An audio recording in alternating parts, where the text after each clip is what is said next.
Eu tenho certeza de que tu não gostarias de ser operado por um médico que não treina, e tu também não gostaria que teu time favorito entrasse em campo sem ter treinado. Então por que que em vendas tu pode entrar no improviso e tu acha que isso tá ok e que isso tá certo? Eu não sei se tu sabes, mas a maioria das pessoas só descobre que não sabe vender quando ela já tá diante do cliente, e aí ela se apavora. Isso não faz o menor sentido, porque tem práticas que nos ajudam com isso. Então, se tu já te embananou na frente de um cliente, de um futuro cliente, ou até mesmo num processo seletivo, esse vídeo é pra ti, porque hoje eu vou te mostrar uma prática que é uma das mais temidas, mas também mais amada em vendas. E eu amo ela, que é o roleplay. Tu vais entender o que é isso, por que ele é decisivo em processo seletivo e como usar essa prática para melhorar a tua performance, também aplicando, obviamente, na tua operação, mas também no teu próprio dia a dia. E, antes de entrar no conteúdo, uma informação importante. A área de membros aqui no canal já está no ar e os membros, além de ter diversos benefícios, um deles é ter os comentários com dúvidas sendo respondidos com prioridade. Então dá uma olhada aqui embaixo, vê se tu acha legal e aí vem fazer parte. Bom, dito isso, papel, caneta na mão e bora expandir o repertório. Primeiro de tudo, o que é esse tal de roleplay? Roleplay nada mais é do que uma simulação. É algo que tu vais encenar. Pode ser uma simulação de prospecção, uma reunião, um diagnóstico, uma apresentação, uma objeção, ou até mesmo um fechamento. Tu que vai decidir o que tu precisa treinar e o roleplay vai te ajudar nisso. O objetivo dele não é decorar um script ou ter falas ensaiadas. O objetivo de um roleplay é treinar o teu raciocínio, a tua comunicação, algo que tu tenhas dificuldade, ou seja, qualquer coisa que tu precises melhorar, é na prática de roleplay que tu vai ter esse espaço. E, gente, nesses 10 anos trabalhando em vendas, eu já fiz roleplay para processo seletivo em português e em inglês, eu sendo avaliada, tremendo mais que vara verde. Eu já apliquei roleplay para contratar para o meu time, eu faço treinamento e workshop, o roleplay faz parte, e eu ainda uso muito para melhorar as minhas próprias habilidades. Até aqui no YouTube, por exemplo, para gravar vídeo, eu fico ensinando antes sozinha, porque isso me ajuda. Eu faço uma certa adaptação, mas funciona. E sério, se tem uma coisa que eu posso afirmar com convicção, é que quem pratica mais roleplay tem mais vantagem sobre quem não pratica. Quem treina mais tende a ter vantagem sobre quem não treina mais, né? Então pensa assim, o roleplay é o treino que tu vais fazer antes de estar junto com o lead, com o cliente, com o recrutador, com o teu chefe numa reunião difícil para pedir um aumento, com a tua esposa, com o teu marido, seja o que for. É essa simulação que tu vai ter antes da conversa ali, do momento decisivo. Então agora que tu entendeu o que ele é, deixa eu te explicar por que ele é tão importante. E eu vou começar com o processo seletivo, porque isso dá muita dor de cabeça para muitas pessoas. Vamos lá. A maioria das entrevistas, ela avalia o que tem no currículo da pessoa. Vai avaliar também como que a pessoa foi ali durante a entrevista, com base nas respostas, na comunicação, em outros elementos. Só que o roleplay, ele te dá a possibilidade para o gestor ali que está fazendo ele, de realmente entender o que a pessoa consegue fazer na prática. E eu sei que tem gente que fala, mas eu fico nervosa, mas tá tudo ali no meu currículo, mas eu travo. Gente, eu sei, o gestor sabe, isso é comum de acontecer. Só que num processo seletivo, o gestor da vaga, ele geralmente não avalia o quanto tu sabe do produto da empresa. Então não adianta ficar querendo decorar tudo e mostrar que sabe. Ele sabe que tu não sabes, até porque tu não trabalha na empresa. O que ele vai avaliar? Ele vai avaliar a tua desenvoltura, a tua forma de conduzir, como que tu aplica ali as metodologias, a tua clareza na comunicação, a tua forma de falar. Ele vai avaliar, por exemplo, a tua capacidade de ouvir, a tua escutativa, a tua organização de pensamento, se tu tá tomando nota ou não, o teu controle emocional, que mecanismos tu tens para lidar com objeções, conhecimento de mercado, até um pouco de produto, mas esse não é o mercado e o produto o foco. O principal é todo o resto que eu acabei de falar. E é muito comum num roleplay para recrutar alguém, o gestor fazer a simulação, depois ele pede para que tu te avalies e depois vocês repetem o roleplay. O que ele quer com isso? Tem algumas pessoas que não sabem disso e ficam com dúvidas.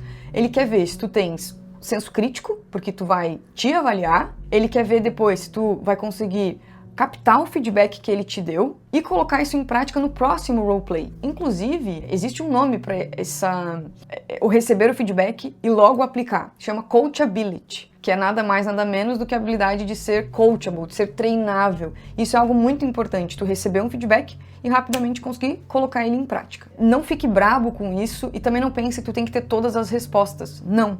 Tu tem que saber mostrar que tu entende como conduzir, como aplicar as metodologias e te avaliar também. Então, a maioria só espera isso. E aí, seguindo aqui nas aplicações, porque o roleplay não serve só para entrevista, ele serve e muito para te ajudar a agendar e a vender mais. Quando tu aplica o roleplay, a primeira coisa que acontece é que tu começa muitas vezes a enxergar falhas que antes passavam despercebidas. Tu começa a perceber, por exemplo, se tu fala demais, se as tuas perguntas são confusas, se tu não escuta o cliente, se tu explica alguma coisa errada, se tu foge das objeções. E é através dessa prática que tu vai conseguir aumentar a tua confiança e tu também vai acabar criando uma memória daquilo que, está acontecendo e vai te ajudar muito no emocional depois.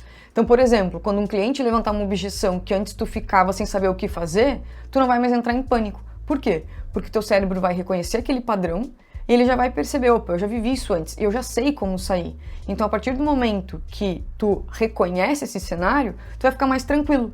Por quê? Porque tu treinou isso antes. Então, agora eu quero te mostrar como fazer um roleplay bem sucedido. E assim, existem modelos de fazer o roleplay. Só que a primeira coisa que tu tens que ter clareza é o que tu queres treinar. É a abertura? É uma objeção específica? É uma negociação?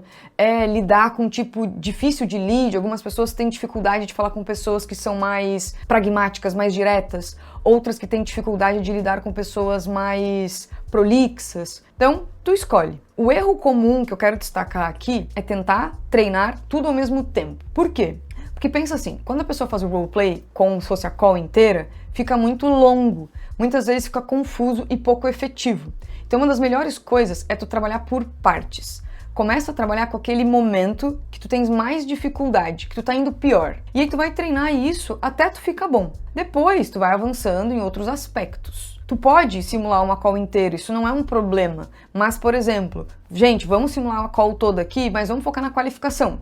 Ignorem a minha abertura e ignora o meu agendamento no final. Então isso é importante estar claro desde o início, o que vai ser avaliado. Depois que eu tenho esse ponto claro, eu tenho que definir qual que vai ser o meu cenário para o meu roleplay, que é o meu segundo passo aqui. Então, o que é definir o cenário? Quem que vai ser esse cliente ou quem vai ser o lead? Qual que é o perfil dele? É uma pessoa mais fechada, mais prolixa, mais direta?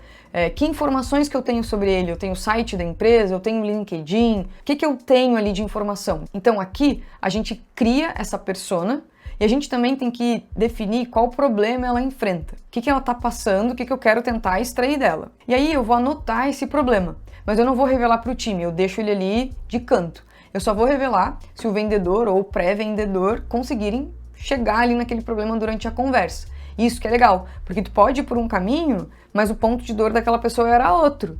E aí depois tu vai discutir com o teu time como que foi. Aí definindo o foco e o cenário, a gente vai pro terceiro passo, que é escolher o modelo do roleplay. Tem um modelo que é o mais comum, que uma pessoa é o lead ou o cliente e a outra pessoa é o vendedor ou o pré-vendedor. E aí elas, pegaram aquele cenário, estão com foco no que trabalhar e vão ali fazer aquela simulação. O segundo modelo pode ser ter o lead / cliente, o pré-vendedor ou o vendedor, e aí a gente tem um observador dando feedback. Esse observador ele pode ser tanto uma pessoa da equipe, quanto ele pode ser a equipe toda sentada, escutando ativamente, tomando nota e depois discutindo. É muito legal esse modelo, porque tu escuta várias pessoas ali ao mesmo tempo, com visões diferentes, que fariam coisas diferentes, te passando ali os pontos. E o terceiro modelo, que eu acho que é um dos formatos que eu mais gosto, que ele é meio caótico no início, mas ele gera um aprendizado muito legal. Que é assim, uma pessoa é o cliente ou lead e todo o resto da equipe é o pré-vendedor. E aí cada pessoa da equipe, que é o pré-vendedor, só pode fazer 2 perguntas na sequência e depois outra pessoa precisa seguir o fio da meada. Por que ele é muito legal? Porque ele força um raciocínio rápido, ele vai ampliar o teu repertório e ele vai te mostrar diferentes caminhos para a mesma conversa. Por quê? Vamos supor que eu fiz 2 perguntas e eu tava pensando numa linha de raciocínio. Aí chegou um outro colega e começou por uma outra linha que eu nem tinha pensado. Então isso nos ajuda muito a, de fato, pensar rápido e ver formas diferentes de sair da mesma pergunta e obter novas respostas. O que é legal aqui? No final, todo mundo ter, né, as suas anotações, compartilhar o que anotou, o que pensou, o que faria de diferente e, obviamente, o que aprendeu. E aí, uma vez que a gente tem tudo isso, vem a última parte, que é a mensuração. Eu tenho que entender se essa prática que eu estou fazendo de roleplay está, de fato, me ajudando e eu estou melhorando. Tem muitas empresas que usam uma lógica de scorecard, que elas vão dar notas para cada parte, depois elas vão somar ali como é que foi.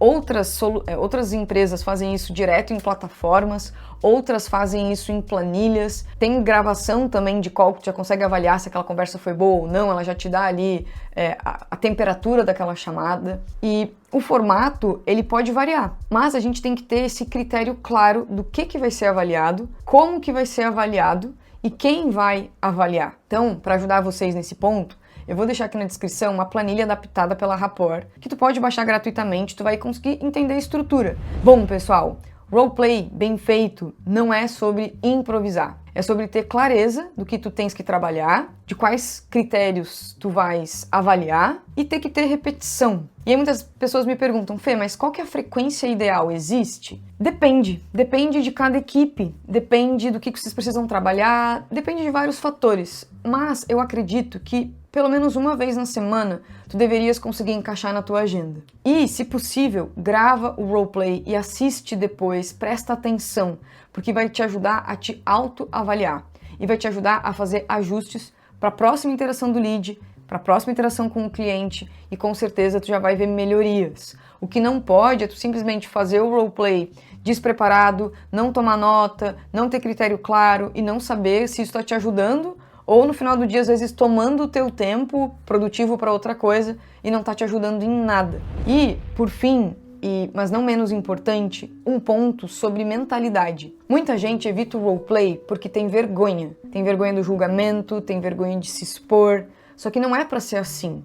O roleplay, ele é para ser a ferramenta que vai te ajudar a praticar o máximo possível antes de tu estar na frente do teu cliente. E tu tem que fazer isso no espaço seguro, que é com a tua equipe. Tu não deveria ter medo de errar com a tua equipe, com o teu gestor.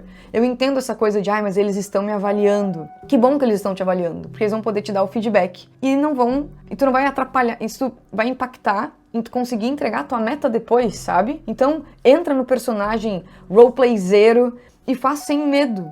Tu só tem a ganhar com isso, tu não tens nada a perder fazendo roleplay, tu só vai destravar cada vez mais. E agora eu quero saber de ti, se tu já participou de algum roleplay de pré-vendas, de vendas, se tu foi num treinamento, se teve em algum processo seletivo, como que foi, se é algo que tu gosta, me conta aqui, eu vou adorar saber. E claro, se esse vídeo te ajudou, já dá o like, segue o canal, vê a área de membros e até a próxima.